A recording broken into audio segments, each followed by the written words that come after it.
barkada ko po noong 2017, August 7. Ano, nung napasok po kayo doon, kanino po kayo namasukan? Kay Franz po at Jerry Pablo Ruiz. Oo. At ano po ang trabaho niyo doon? Sa bahay po, pagluluto. Dito binanggit nyo na maayos naman po pala kayo noong unang mga taon. Opo. Okay. Pinapakain kayo, pinapasweldo kayo noong unang mga taon. Hindi pa po. Hindi pa. Okay. Kailan po nagsimula yung pang-aapi sa inyo, pang-mamalupit? 2020. Ako, ano po ang ginawa? Ito po una, kay ko po. Sunod itong kaliwa kong mata. Anong ginagawa po? Sunod-suntok-suntok. Bakit po ginagawa? Pag may kasalanan po ko, may ginawa po ko. Anong mga kasalanan po? Yung pagbibintang po sa akin na nagnanako daw po ko ng relo at pera. Ako. Ano pa po ang binibintang sa inyo? Yung pong naglalagay daw po ko ng mga bulbul sa pagkain. Ano pa po? Yun po, ulit-ulit po nila sinasabi sa akin ng gano'n. Na hindi naman po totoo. Ano po? Opo. Simula po nung araw na yun, tuloy-tuloy na ang pananakit sa inyo. Opo. Ikwento po rin nyo yung mga ginagawa po sa inyo. Kunting maliit lang sinasaktan na po ko, tinatadyakan, sinusuntok, tapos po pinapukpok ng bakal sa ulo, tapos po binato ko ng banyera, ng sandok, tapos sinuntok-untok ang ulo ko sa banyo. And meron pa daw pagkakataon na yung buhok nyo hinihila na para kayong ginagawang turumpo. Opo, sa kwarto po yan. Anong ginagawa? Pakikwento po yun. Buhat ko noon yung sinasaktan ako, yung ginagawa kong turumpos, yan, nagtadyakan. Pag kunting mali lang, ayun, nananakit na po sila.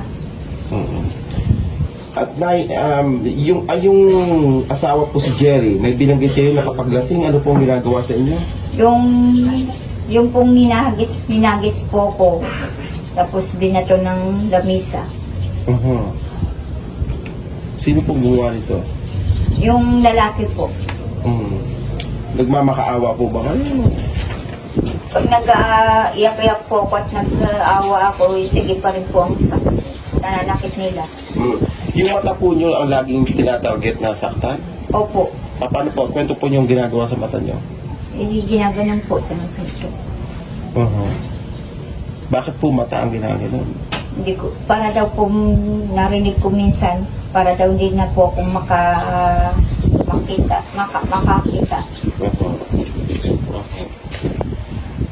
Akala nyo parang papatayin na kayo nun? Opo. Ano pa po yung ginagawa sa inyo na yung malalala, yung mga matitinding ginagawa? Kasi may dito, sabi niya, inuumpog kayo sa freezer, yung sa apoy, ano pong ginagawa?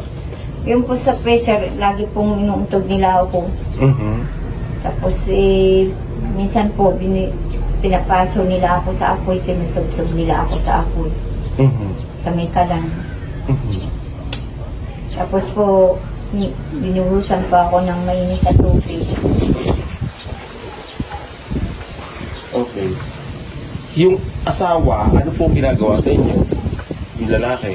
Yun po, minsan pag nag-aaway sila, minsan yan, yung ginagawa mo diyan kay LV, ito ganitong gawin mo, tinutulak, tapos sinuntog nila ako sa pinto, tapos tinadyakan. Ano yung inihagis daw kayo sa lamesa? Binato po ako ng lamisa. Okay. Ay, grabe pa lang ginagawa sa inyo. Yung anak po, anong ginagawa sa inyo? Si June? Po, sinusuntok rin po ko, tapos hinahampas ng hanger at ng sunturon, tapos sinuntok nila ako ng mata.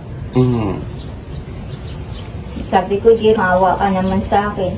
Wala akong pakialam kahit mabali-bali pa daw po yung sadyang ko. Mm-mm. May pagkakataong iginapos din daw kayo dito sa poste? Opo, Bakit po? Ano pakikwento po paano ginawa yon? Sino pong gumawa? yung nakakasamahan ko po sa trabaho. Aha. Bakit po? Hindi ko po alam. Ang narinig ko minsan, kayo nang bahala dyan sa kay LB. Sino po nagtali sa inyo? Yung mga kasamahan ko po. Tinali kayo sa poste? Opo. Sino may utos po? Sabi ng amo kong babae, kayo nang bahala dyan kay LB. Habang nakatali sa poste, anong ginagawa po sa inyo? Inampas-ampas po, tapos yung pong sa pagbitin-bitin sa akin, inampas-ampas din po ako. Binitin po saan?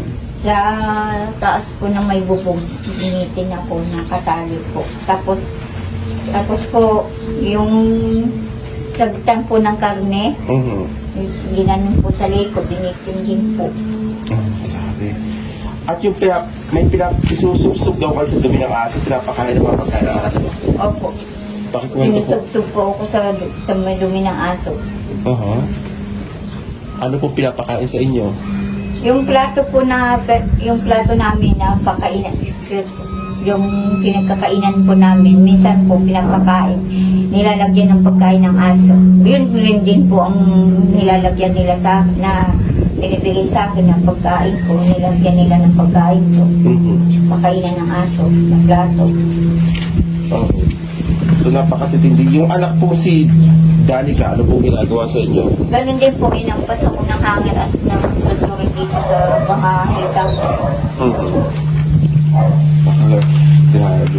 Nakatakas daw po kayo. Kailan po kayo nakatakas? Noon? Kailan ngayon? 2021 po. Oo, nakatakas kayo. Nakatakbo kayo sa barangay. Opo, di naman po ako pinansin ng barangay, Mhm. ng chairman. At may binabanggit pa, may nagpapakilalang pulis. Sino po yun? Pinsan po nila po yan, si Lisa. Ano Si Ma'am Lisa. Nakausap kayo ng Lisa. Opo, ang sabi sa akin pag inulit ko daw po, tinaasan niya po ako ng boses. Pag inulit mo yan, dadamputin na kita. Pag inulit na, Kung ang naglalagay pa daw po ako ng mga bulbul sa pagkain at nagnanakaw. bakit na ibibintang po sa inyo yun? Yung po lagi ang binabanggit sa akin, nagnakaw daw po ako, naglalagay ng bulbul sa pagkain. Mhm. Okay. So si Lisa, sino po siya? Pulis po yan doon sa Mangura. So nung paano kayo nakabalik? Ibinalik kayo doon sa sa bahay? Tumawag po yung kapitan doon sa amo kong lalaki. Tapos sasabihin po ng kapitan doon ng asawa ng amo ko, huwag kayong maniwala dyan at sinungaling yan. Paano po kayo nabulag? Yun nga po sa pagsuntok nila. Doon na po. Yung ngipin niyo po, paano nasira? Yung pagsuntok nila rin po. Ang nanlagas na. Opo, ng babae at ng anak. Oo. Yung tenga po, ganun din. Opo, ng babae po may gawa. Oo. Tapos nilipat na kayo sa bahay ni Da. Opo, dinala po ko dyan sa palyukan. Sabi po magpapacheck up po nila ako. Anong ginawa po sa inyo sa bahay ni Da? Doon, kinausap po muna nung ama yung anak. Sabi, nilagalit pa po yung anak. Sabi, bakit nandito si Ate LB?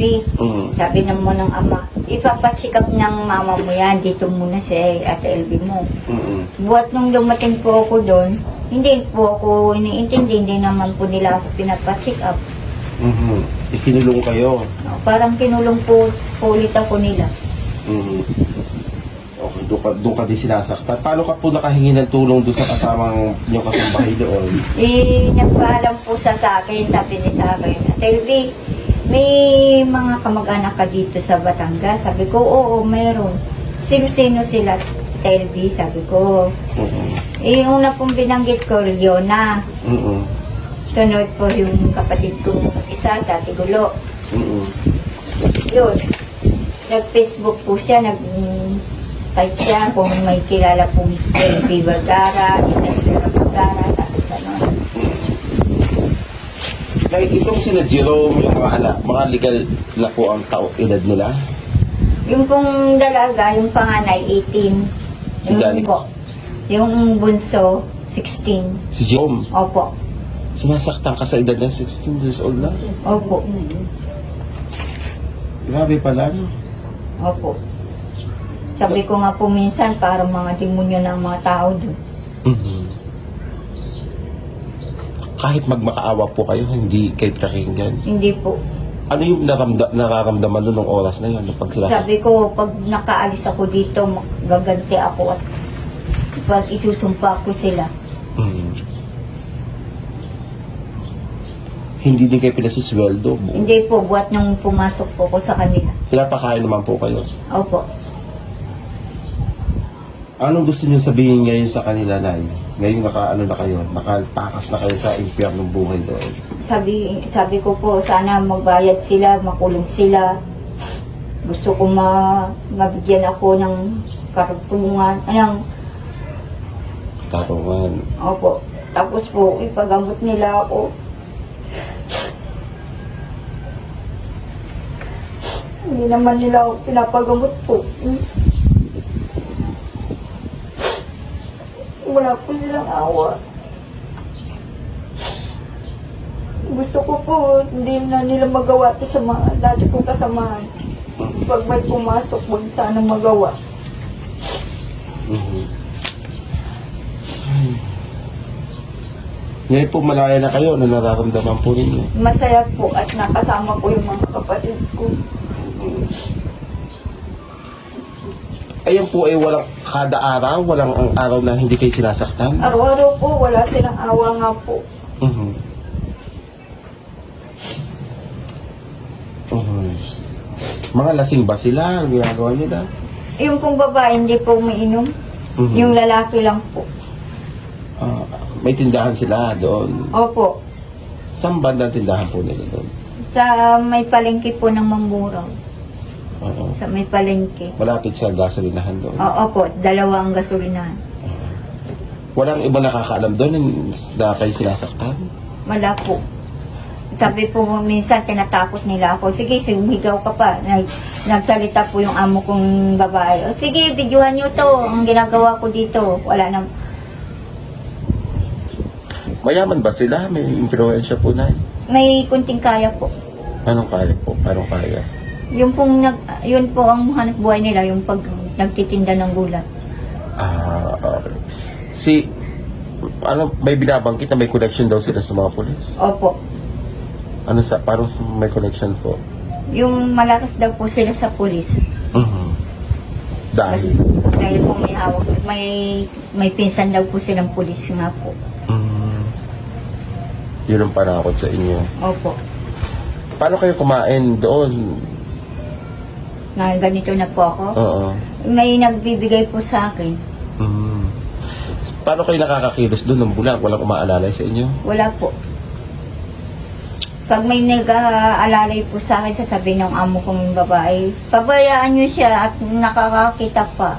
Sabing ganun sa kasama ko. Sige po, nice. At least ngayon, tuloy po ang laban nyo. Hindi kayo paatras. Hindi po. Kahit aregluhin kayo, wala po. Wala po. Sige po, nice. Yung mga dapo yan, binato pa ng kumpol na sisig. Ayan, binato pa kayo ng kumpul ng susi. Opo. Oo. Yan yung Kapag nakwento po niyo yung para kayong ginawang tumpo, Yung pong, nawakan sa bukin. kahit pong naglinis na ako, sasabihin sa akin, madumi pa daw po. Siyempre, marami siyang alagang aso, matudumihan ulit po. Yun po, pag nagkakatwiran po ako, huwag ka nang magkatwiran, huwag ka nang magreklamo, huwag ka nang magreklamo. pakita niyo po paano kayo hinawakan kayo sa buhok. Opo, dalawang kamay niya po, naging ikot-ikot. Kahit wala na anak po. So, pinagtutulungan kayo ng pamilya. Opo. Parang hindi tao ang mga yan. Tapos po pag nag-aiyak ako, sasabihin sa akin, nagdadrama daw po ako. Pinipigil ko na lang po, hindi na lang po ako umiiyak at nag-aungon-ungon. Ano yung mga peklat po sa kamay nyo? Yung pong ginaganon-ganon po ng kutsilyo. Alin po? Ito. Hinihiwa-hiwa yung ng bawang braso niyo kutsilyo? Opo. Ito naman po, tinaso ng apoy. Dinikit ang kamay ko sa kalan na may apoy. Sige. James, kulang na yan. Ha? Kulang na lang patayin. Yan. Anong ginawa po sa ari nyo? Pinukpok ng martilyo po. Hindi ko po makalimutan yung pinahubad po nila ako. Tapos? Tapos po pinukpok po ng martilyo. Mhm.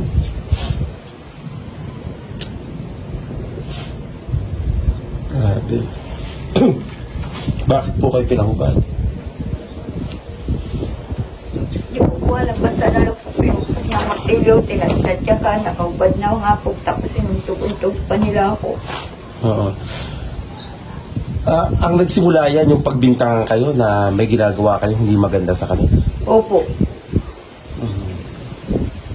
Yan po lagi ang binabanggit sa akin na nanakaw po. Naglalagay lang po ko ng mga bulbul sa pagkain. Yung pagkain niyo po nilalagyan pa ng sili. Pa? Yung pagkain niyo nilalagyan ng sili. Hindi po. Sinusubo na lang po sa akin. Mm. Pag durog na yung sili. Mhm. Sinusubo sa akin. Pinapakain kayo ng sili. Opo. Grabe. Ito nga po, pag ang ginawa sa akin. Sabi ko nga po, pag nakatakas ako, gagal